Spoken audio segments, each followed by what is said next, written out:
Oramos. Señor, te adoramos, te bendecimos, damos gloria y honra a tu nombre. Gracias, Señor, en esta mañana,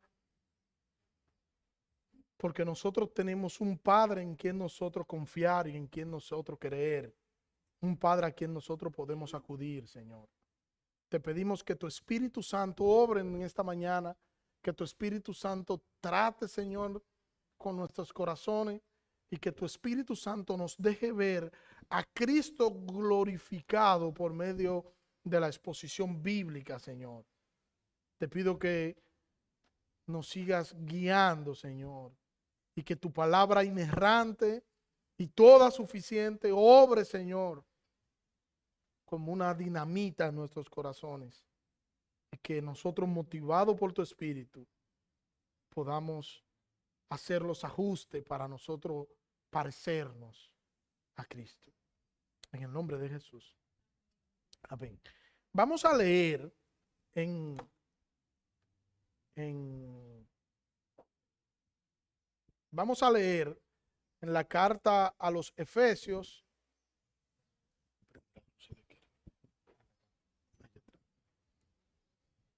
En la carta a los Efesios, capítulo 4, vamos a leer del versículo 1 hasta el versículo 6. Vamos a repetir todo el contexto. El otro de arriba, del otro lado, ya es suficiente. Vamos a leer los 6 primeros versículos, aunque solo el texto o el versículo de hoy es el versículo 6, pero igual para que tengamos todo el contexto. Y leo: yo pues, preso en el Señor, os ruego que andéis como es digno de la vocación con que fuisteis llamados, con toda humildad y mansedumbre, soportándoos con paciencia los unos a los otros en amor, solícitos en guardar la unidad del Espíritu en el vínculo de la paz. Un cuerpo y un espíritu, como fuisteis también llamados en una misma esperanza de vuestra vocación. Un Señor, una fe, un bautismo, un Dios y Padre de todos, el cual es sobre todo y por todos y en todos. Y ese versículo último es nuestro versículo de hoy, ya para cerrar la miniserie que tenemos dentro de Efesios con estos 6 versículos bíblicos. Estar ligado a una figura paterna es algo considerablemente saludable para cualquier ser humano. Y más cuando esa figura paterna es quien nos cuida, es quien nos sostiene, es quien está atento a nosotros. Le hace bien a todo niño, le hace bien estar cerca de una figura paterna o criarse con una figura paterna. En el caso mío, yo no tuve una figura paterna. Siendo pequeño de edad, porque, ¿entiendes? No vayan a creer ¿verdad? Siendo pequeño, siendo un niño, perdí a mi padre. Y yo no, aunque yo no tenía y no me crié con una figura paterna, aunque yo no supe en realidad lo que era tener una figura paterna, aunque quizás no entendía lo que era, pero sentía la necesidad de una figura paterna. Y eso quizás porque muchas veces nosotros como seres humanos nos enfocamos a veces en las cosas que no tenemos y hacemos énfasis en lo que no tenemos y olvidamos lo que tenemos y no aprovechamos lo que tenemos por estar echando de menos la cosa que no tenemos. Y yo recuerdo que por un conflicto donde yo vivía, donde me crié, me estaban diciendo que yo había tomado unas prendas, o sea, me habían acusado de robo. Y como yo no tenía las prendas, me dijeron entonces que saliera de la casa, que me fuera de la casa. En realidad yo entiendo que la señora que me estaba criando, ella no pensaba que yo me iba. Es yo para ayudarla, ¿verdad? Pero yo recogí todas mis cosas, literalmente todas mis cosas, que eran un par de zapatos, 2 jeans y un bulto como con 50 cassettes. Los que no saben lo que es un cassette, le explico al final del culto. Yo tenía unos zapatos que un compañero de clase le decía a los asesinos, porque eran unos zapatos, no sé si ustedes recuerdan los famosos Antonelli, hechos a mano, que eran más buenos que el otro. Y esos zapatos tenían como 4 años que yo tenía esos zapatos. Ustedes saben que antes, no era como ahora, que usted lleva a un niño a la tienda, le compra un zapato justo al pie. Antes, si usted calzaba 5, le compraban un zapato 12, lo llenaban de papel y así garantizaban que el zapato le sirviera por mucho tiempo. Aquí hay gente recordando su infancia, pero bueno. Pero cuando yo vi que esos zapatos se rompieron, yo me puse feliz. Por fin. Por fin. Voy a salir de ello.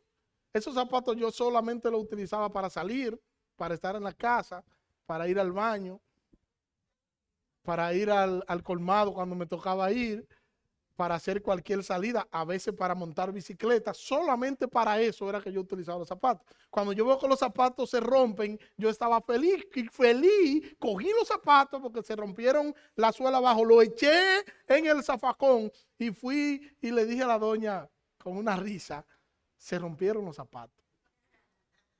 Había que comprarme otro, ¿verdad? Ella me dijo, ¿dónde están? Lo eché en el zafacón. ¿Y quién te mandó echarlo en el zafacón?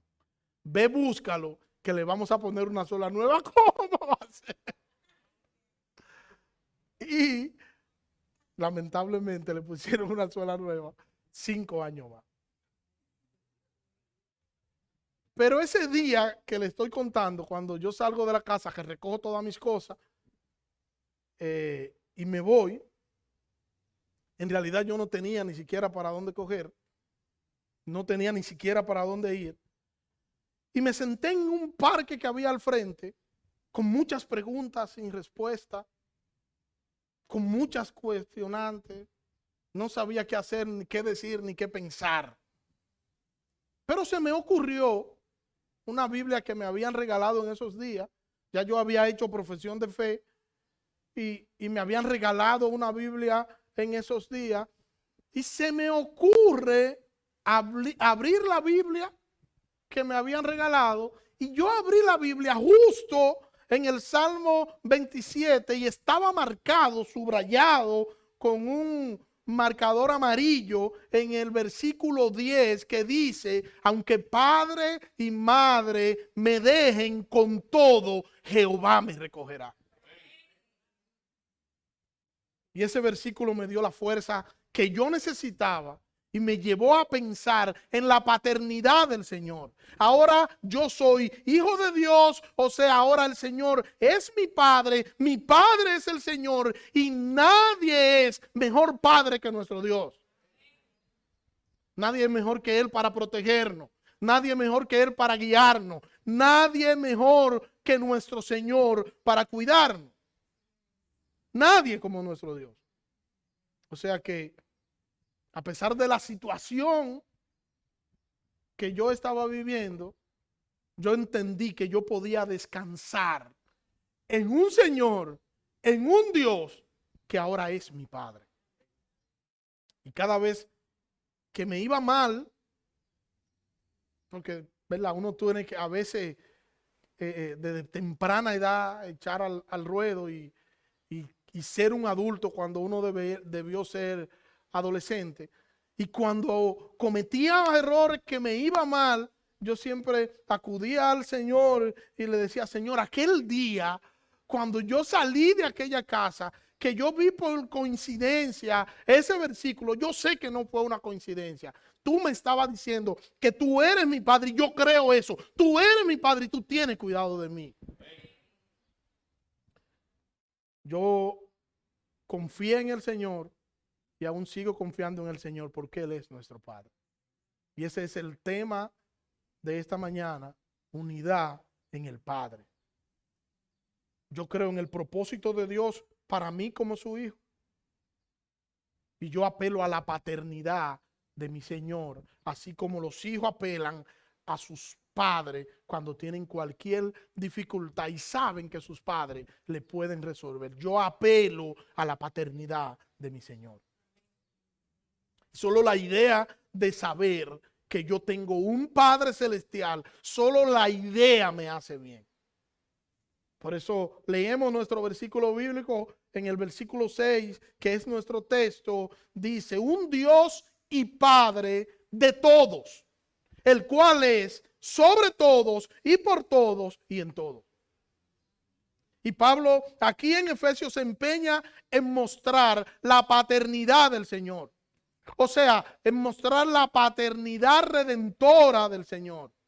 Él es el Redentor, pero Él es el Padre nuestro que está en los cielos. Y Pablo nos lo presenta como un Padre. Y Pablo nos dice, está ahí como Padre y podemos verlo. Él presenta a Dios como nuestro Padre. Y la idea es que nosotros podamos descansar en la realidad de que nosotros tenemos un Padre que nos atiende. Efesios capítulo 2, versículo 16. Y mediante la cruz reconciliar con Dios a ambos en un solo cuerpo, matando en ella las enemistades. Y vino y anunció las buenas nuevas de paz a vosotros que estabais lejos y a los que estabais cerca, porque por medio de él, los unos y los otros, tenemos entrada por un mismo espíritu al Padre. Tanto los judíos como los gentiles, por medio de la cruz, ahora por el Espíritu son considerados hijos de Dios. Por medio de la cruz nosotros hemos sido adoptados como hijos de Dios. Y adoptados porque Dios solo tiene un hijo legítimo. Uno, el unigénito hijo de Dios, que es Jesucristo. Y ahora, Dios no solo es el gran creador, es ahora también nuestro Padre. Ahora ya nosotros no solo somos criaturas, no, legalmente somos hijos de Dios. Y como hijos podemos disfrutar de Dios y podemos disfrutar de las riquezas de Dios. Por eso el énfasis de Pablo aquí en la carta a los Efesios, recuerden que cuando iniciamos la serie dijimos que el tema de la carta general era la iglesia gloriosa, porque ese es el énfasis que Pablo quiere que nosotros podamos ver, que somos una iglesia formada por los hijos de Dios y los hijos de Dios que tienen acceso a él y que pueden disfrutar de él y que Dios está a la disposición de sus hijos.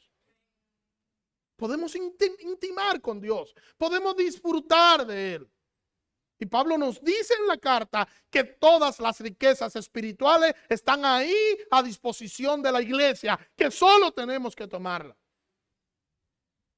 Todo lo que es de Dios, dice el apóstol Pablo en la carta, está a disposición de la iglesia de Cristo. O sea, está a disposición de sus hijos, porque nosotros somos coherederos con Cristo.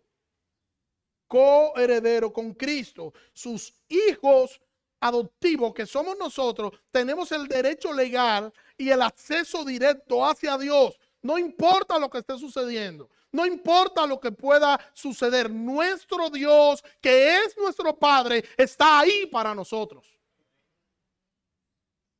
Dios nos hizo, Dios nos creó, Él es nuestro creador. ¿Cuántos creen que sí, que Él es nuestro creador? Él es nuestro creador.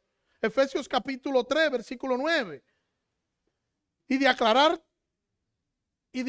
a todo cuál sea la dispensación del misterio escondido desde los siglos en Dios, que creó todas las cosas. Él nos creó y le pertenecemos porque Él es el dueño de su creación. Toda su creación tiene su sello de autor, toda la creación. Absolutamente todo lo que nosotros podemos ver e incluso lo que no podemos ver. Pero nosotros no solo somos de Dios porque Él nos creó, también somos de Dios porque Él nos compró y nos adoptó como hijos suyos. Evangelio según San Juan, capítulo 1, versículo 9. Aquella luz verdadera que alumbra a todo hombre venía a este mundo. En el mundo estaba. Y el mundo por él fue hecho. Pero el mundo no le conoció. A los suyos vino, los suyos no le recibieron. Más, a todos los que le recibieron, a los que creen en su nombre, les dio potestad de ser hechos hijos de Dios, los cuales no son engendrados de sangre, ni de voluntad de carne, ni de voluntad de varón, sino de Dios. O sea, somos hijos de Dios porque Él nos creó. Y somos hijos de Dios porque ahora nosotros hemos sido comprados a precio de sangre y adoptados a la familia de Dios por medio del sacrificio perfecto de Cristo en el Calvario. Y por medio de ese sacrificio, Jesucristo pagó mi deuda, Jesucristo pagó tu deuda con la justicia divina y ya nosotros no tenemos una deuda que pagar porque Dios pagó la deuda por nosotros y Él perdonó en la cruz todos nuestros pecados. Nosotros hablábamos de eso anoche, los jóvenes y yo. Como Dios perdonó en la cruz mis pecados pasados, presentes y futuros. Todos perdonados, ¿dónde? En Cristo. Yo me puedo acercar ahora con confianza a mi Padre amoroso.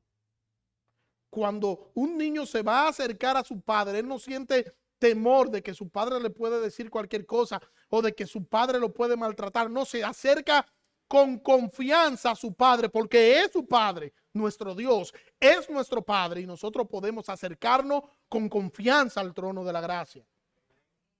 Nosotros tenemos acceso sin temor a nuestro Padre y podemos estar seguros y podemos confiar porque Él es nuestro Padre. Podemos confiar cuando la situación esté compleja y cuando la situación esté difícil. No importa. Yo tengo dónde acudir, hermano. Tú tienes dónde acudir. Tú tienes un Dios que es tu Padre, que te cuida, que te protege, que te sostiene. Y Él es tu Padre y Él cuida de ti. No estamos solos, hermano. No estamos solos. No estamos solos porque tenemos a un Dios que cuida de nosotros 24/7. Él tiene cuidado de nosotros. Reitero, Él nos sostiene y nos cuida. Y nosotros estamos más que seguros en nuestro Señor. Y nadie podrá arrebatarnos de las manos del Señor. Cuando llega la crisis, cuando llegan las pruebas, yo puedo descansar en mi Señor. Yo puedo estar quieto y ver que el Señor va a obrar conforme a su voluntad, para su gloria y para mi beneficio. El problema es que a veces nosotros nos desesperamos.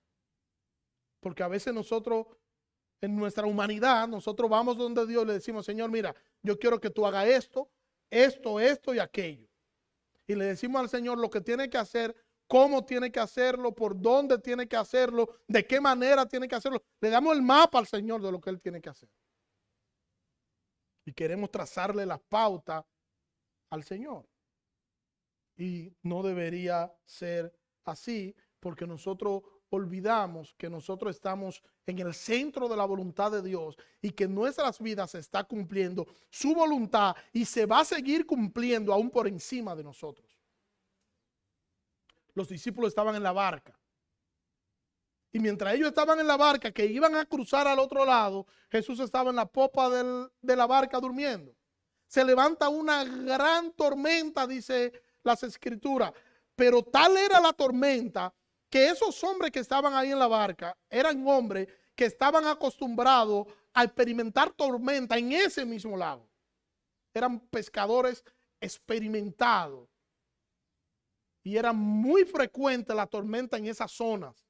Por eso ellos estaban acostumbrados a eso. Pero parece que la tormenta que estaba azotando en este momento era una tormenta distinta y difícil, al punto de que ellos creyeron que iban a morir. La tormenta era tan terrible que ellos figuraron la muerte. Pensaron que lo último que iba a pasar era esta tormenta, el ellos enfrentar esta tormenta. La tormenta les robó la paz. La tormenta les robó la confianza. Y acudieron a Jesús. No está mal que acudieran a Jesús. Eso no está mal. Eso era lo que ellos debían hacer. Lo que está mal es la reacción de ellos ante la tormenta y cómo ellos van a Jesús. Porque ellos van donde Jesús como ante un igual o como ante una persona que está a su servicio para complacer sus caprichos. Y le dicen al Señor, Señor, tú no tienes cuidado de nosotros que perecemos.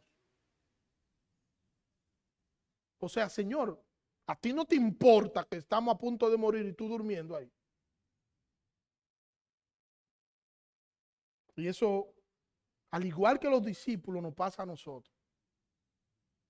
En momentos de dolor, en momentos de crisis, en momentos de dificultad, cuando estamos ante las situaciones que nosotros decimos, mira, esto es lo último. Yo nunca había pasado ni había atravesado una crisis como esta. Nunca yo había pasado una tormenta como esta. Estoy pasando por lo que yo considero es lo peor. Y el dolor es tan grande y el dolor es tan complejo. Y vamos al Señor. Y es lo correcto que vayamos al Señor. Lo que no es correcto es que vayamos al Señor a cuestionarlo. Señor, ¿y por qué tú permitiste esto? Señor, ¿y por qué permitiste aquello? Señor, ¿y por qué esto? Señor, ¿y por qué aquello? ¿Será que tú quieres matarme, Señor? Y ahora, Señor, ¿qué tú vas a hacer? Ya yo después de esto no tengo vida. Todo terminó. Ahora yo no veo ni siquiera la salida. Estoy perdido. La Biblia dice que el Señor se levantó, reprendió al viento y se hizo gran bonanza. Y los discípulos se preguntaban unos a otros, ¿quién es este que aún el viento y el mar le obedecen? Hermano, estamos en las manos del Señor. Y Dios tiene cuidado de nosotros. Aun cuando no parezca, el Señor está cerca y tiene cuidado de nosotros. No nos ha abandonado. No estamos solos, estamos bajo sus cuidados. Y aún en medio de la crisis y aún en medio del problema difícil, tenga eso pendiente. Usted está en las manos del Señor y por eso no va a sucumbir ante la crisis. Porque usted está bajo la protección del Señor. Nunca, hermano, nunca nosotros habíamos estado tan seguros ante la crisis como hoy. Porque hoy no dependemos de nosotros, sino que Cristo es nuestro capitán. Tenemos un Padre Celestial quien nos cuida. Tenemos un Padre Celestial quien nos guía. Tenemos un Padre Celestial que obra las cosas para que terminen favoreciéndonos a nosotros. Obra las cosas para su gloria y terminan favoreciéndonos a nosotros. Y a veces nosotros no nos damos cuenta de la obra de Dios en nosotros. Y Dios obra y Dios hace cosas. Y nosotros ni cuenta nos damos.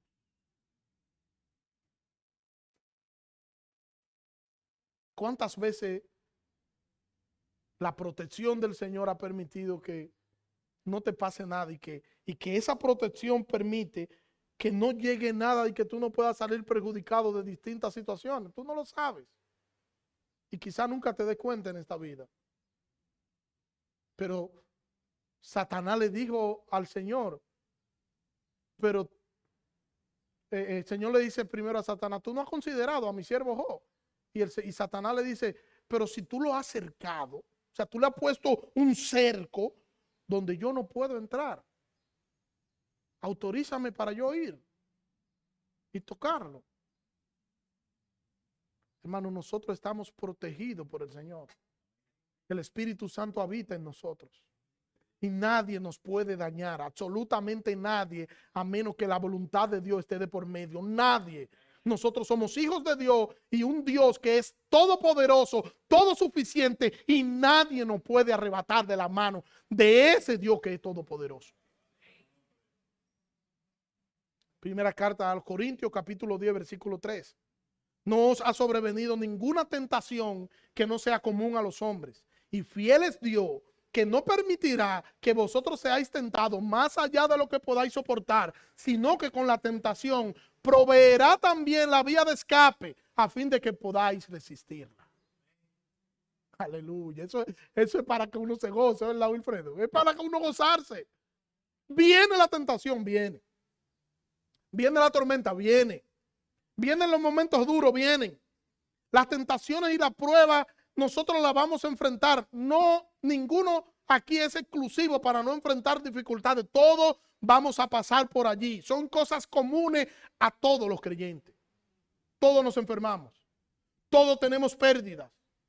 Todos somos tentados de diversas maneras. Pero a pesar de lo frágil que nosotros somos, podemos contar con la fidelidad de un Dios que nos sostiene aún en medio de la prueba, aún en medio de la crisis, y que está ahí guiándonos y llevándonos de la mano. Y nosotros sabemos que vamos a salir triunfantes y victoriosos porque Él ya triunfó para que nosotros seamos más que vencedores. Está garantizada nuestra victoria. Y Él no nos dejará en medio de la crisis. No nos va a dejar. Él está ahí con nosotros. Y dice el texto de Corintios, la carta a los Corintios donde leí, que no es solo que Él está ahí con nosotros, es que también Él va a proveer la salida para que nosotros podamos salir dando gloria a su nombre y podamos salir triunfantes. Para que nosotros podamos cantar en medio de las crisis. Lo más difícil es cantar en medio de las crisis. Lo más difícil es ver a Dios en medio de las crisis. Yo recuerdo una vez que nosotros como familia estábamos pasando por lo que hemos considerado hasta hoy, no sabemos de mañana, la crisis más terrible que nosotros hemos tenido. Y me tildaban de loco.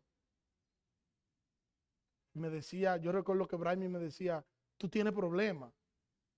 Estamos tan mal. Y tú estás tan tranquilo. Y me dijo yo un día, ¿por qué tú estás tan tranquilo? Si mira cómo yo estoy, mira cómo está la situación y mira cómo está aquello. Y yo recuerdo que yo le dije, yo estoy tranquilo porque yo he confiado en el Señor. Y no importa lo que suceda, es su voluntad. Y yo acepto la voluntad de Dios. La voluntad de Dios es buena, es agradable y es perfecta. Y si en medio del proceso yo me la paso lloriqueando y lamentándome, Dios va a hacer su voluntad. Pero si en el medio del proceso yo me la paso sonriendo, gozoso y confiado, Él va a hacer su voluntad. Entonces, ¿cómo quiere Él va a hacer su voluntad? Entonces vamos a gozarnos en Dios. Vamos a cantarle a Dios, vamos a gozarnos en Él y vamos a depender de Él porque como quiera, su voluntad se va a cumplir. Descansemos en la providencia de nuestro Señor. Descansemos en Él. Que Dios no va a permitir que tú tengas una prueba que tú no puedas soportar. Él no va a permitir eso. Si Él permite una prueba es porque tú puedes con ella. Pero es que usted no sabe, pastor, esto está muy pesado y muy difícil, tú puedes con ella, porque tu Dios dice que no te va a dar una carga que tú no puedas llevar. Si la tormenta se levantó y tú crees que tú vas a morir en medio de la crisis, del proceso y de la dificultad, te tengo buenas noticias, no vas a morir, saldrás victorioso. Tú terminarás venciendo y Dios va a llevarte conforme a su voluntad por en medio de la tormenta para que tú puedas encontrar por en medio de la tormenta la crisis y puedas llegar a la orilla cantando y glorificando el nombre de tu Salvador. El Señor no solo te va a dar la fuerza, el Señor también te va a iluminar el camino para que tú puedas ver por dónde ir. Porque cuando estamos en crisis, lo primero que perdemos es la visión. Y no sabemos para dónde vamos. Y escuchamos y empezamos a escuchar a todo el mundo y empezamos a preguntar, fulano, ¿qué hago? Mengano, ¿qué hago? Fulano, ¿qué hago? Y nos olvidamos que tenemos a un Padre que ya nosotros tenemos una victoria. Dice en la carta a los Efesios que somos la iglesia gloriosa y triunfante. No la iglesia que se detiene a lamentar por las crisis, sino la iglesia que Dios ha dado la victoria a esa iglesia. El Señor está con nosotros. Nosotros a veces esperamos que el Señor nos muestre todo el camino y le decimos, Señor, dime lo que va a pasar. En medio de esta situación, Señor, muéstrame el camino. Y nosotros quisiéramos que Dios bajara y le dijera, Daniel, mira el plano. Eso es todo lo que va a suceder. Cuando pase esta situación, después va a pasar esto, va a suceder así, va a suceder. Y yo mirando, ok, Señor, pero ¿y por qué allá? Si no, por ahí no, Señor, no. ¿Y por qué por el otro lado? No, por ahí. Ah, ok, está bien. Eso no es así. Jesús le dijo a los discípulos, yo soy el camino, la verdad y la vida, y nadie viene al Padre sino por mí. ¿Y qué le dijo Felipe? Ay, Señor, vamos al grano. Muéstranos al Padre y nos basta. No diga que hay que hacer aquello, que muéstranos al Padre y nos basta. Nosotros lo que queremos es que tú nos digas exactamente hacia dónde vamos. No queremos que nos muestre el camino, queremos llegar al final de la situación rápido y fácil. No nos diga por dónde es. No nos diga que será traumático. Danos algo más seguro. El Señor nos va a mostrar paso a paso por donde nosotros vamos a ir caminando. Paso a paso. Y tendremos que confiar paso a paso en el Señor. Cada paso, uno tras otro, para que nosotros podamos depender plenamente de nuestro Señor. ¿Cómo se llama la situación que tú pudieras estar atravesando? ¿Cómo se llama tu crisis? ¿Cómo se llama tu tormenta? La victoria de la iglesia está garantizada. Mi victoria está garantizada. La victoria nuestra está garantizada. Hermano, está garantizada. Y no está garantizada porque yo se lo estoy diciendo. Está garantizada porque el Señor dice que está garantizada. Romanos capítulo 8, versículo 16. El Espíritu mismo da testimonio a nuestro espíritu de que somos hijos de Dios. Y si hijos, también herederos, herederos de Dios y coherederos con Cristo. Si es que padecemos juntamente con Él, para que juntamente con Él seamos glorificados. Versículo 18. Pues tengo por cierto que las aflicciones del tiempo presente no son comparables con la gloria venidera que en nosotros ha de manifestarse. Le estoy diciendo que la victoria está garantizada. Le estoy diciendo que no importa lo que nosotros podamos estar atravesando, que no importa lo que nosotros podamos estar pasando, nosotros debemos confiar y descansar en nuestro Padre Celestial. Versículo 28, y sabemos que a los que aman a Dios, todas las cosas le ayudan a bien. Esto es a lo que conforme a su propósito son llamados, porque a los que antes conoció, también los predestinó para que fuesen hechos conforme a la imagen de su Hijo, para que Él sea el primogénito entre muchos hermanos. Y a los que predestinó, a estos también llamó. Y a los que llamó, a estos también justificó. Y a los que justificó, a estos también glorificó. Versículo 31. ¿Qué pues diremos a esto? Si Dios es por nosotros, ¿quién contra nosotros? El que no escatimó a su propio Hijo, sino que lo entregó por todos nosotros, ¿cómo no nos dará también con Él todas las cosas? Versículo 33. ¿Quién acusará a los escogidos de Dios? Dios es el que justifica. O sea, el juez es el Padre. ¿quién nos va a acusar ante él? Versículo 34.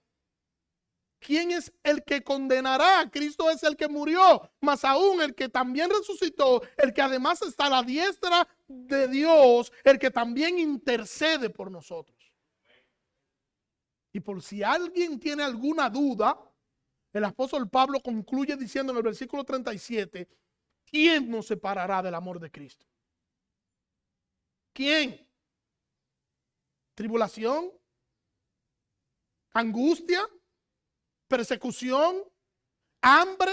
¿Desnudez? ¿Peligro? ¿Espada? Como está escrito, por causa de ti somos muertos todo el tiempo, somos contados como ovejas de matadero. Antes, en todas estas cosas, somos más que vencedores por medio de aquel que nos amó. Por lo cual estoy seguro de que ni la muerte, ni la vida, ni ángeles, ni principados, ni potestades, ni lo presente, ni lo porvenir, ni lo alto, ni lo profundo, ni ninguna otra cosa creada podrá separarnos del amor de Dios que es en Cristo Jesús, Señor nuestro. Nadie nos puede separar. Nuestra victoria como cristiano está garantizada. La crisis es la que tiene que cuidarse de nosotros, porque nosotros vamos a atravesar la crisis en el nombre de Jesús y saldremos victoriosos de ella. Tenemos un poderoso capitán, tenemos un poderoso Salvador que es nuestro refugio. La victoria de Cristo es nuestra victoria. Y como la victoria de Él es nuestra victoria, nosotros somos más que vencedores. Podemos descansar en el Señor. Podemos estar tranquilos. El Señor Todopoderoso es nuestro Padre. Él nos cuida. Él nos consuela. Él nos sostiene. ¿Quiere más? Haga yo. ¿Quiere más? Hay un conferencista internacional que se llama Lucas Ley. No sé si lo han escuchado mencionar. Él dice que un día estaba en un estadio predicando ante unas 40,000 personas que estaban escuchando al predicador. Y de repente, detrás de donde él estaba, su niño estaba pequeñito y él escuchó al niño que comenzó a llorar. Y él paró la predicación y fue y atendió a su hijo. Paró todo lo que estaba haciendo. Habían 40,000 personas, pero él estaba para su hijo. Hermano, eso lo hizo Lucas, que es un ser humano imperfecto, pecador, y entendió que su hijo estaba por encima y primero que todas las cosas.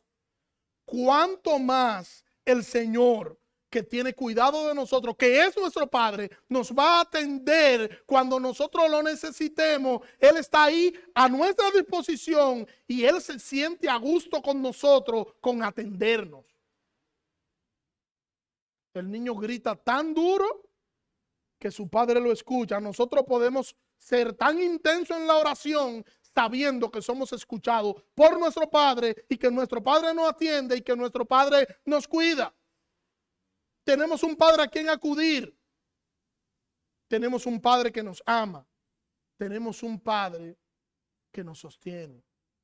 Tenemos un Padre que nos cuida. Y no existe mejor refugio que nosotros estar escondidos con Cristo en Dios. Un Padre de todos, el cual es sobre todo y por todos y en todos. Andemos por esta vida sabiendo que vamos a pasar por muchas situaciones, que no vamos a escapar del dolor y el sufrimiento, que el dolor y el sufrimiento son herramientas utilizadas por Dios para formarnos y llevarnos a la imagen de Cristo, consciente de eso, pero también consciente de que sin importar lo que venga, nosotros vamos a salir, vamos a cruzar al otro lado, porque Jesucristo es nuestro capitán. Confiemos y depositemos en Cristo todo lo que somos, para que podamos entender que no tenemos nadie más en quien poder confiar que en nuestro Señor, que es nuestro Dios y que es nuestro Padre. Oremos. Señor, gracias. Gracias por tu palabra, Dios. Gracias por tu palabra que nos hacen pensar y nos hacen meditar, Señor. Tú eres nuestro Padre y tú tienes cuidado de nosotros. Ayúdanos a nosotros a poder entender, Señor, que ante las crisis podemos acudir a ti confiadamente. Perdónanos, Señor, si hasta ahora no hemos hecho así. Y ayúdanos, Señor, a descansar en tus cuidados, a descansar en tu protección. En el nombre de Jesús. Amén.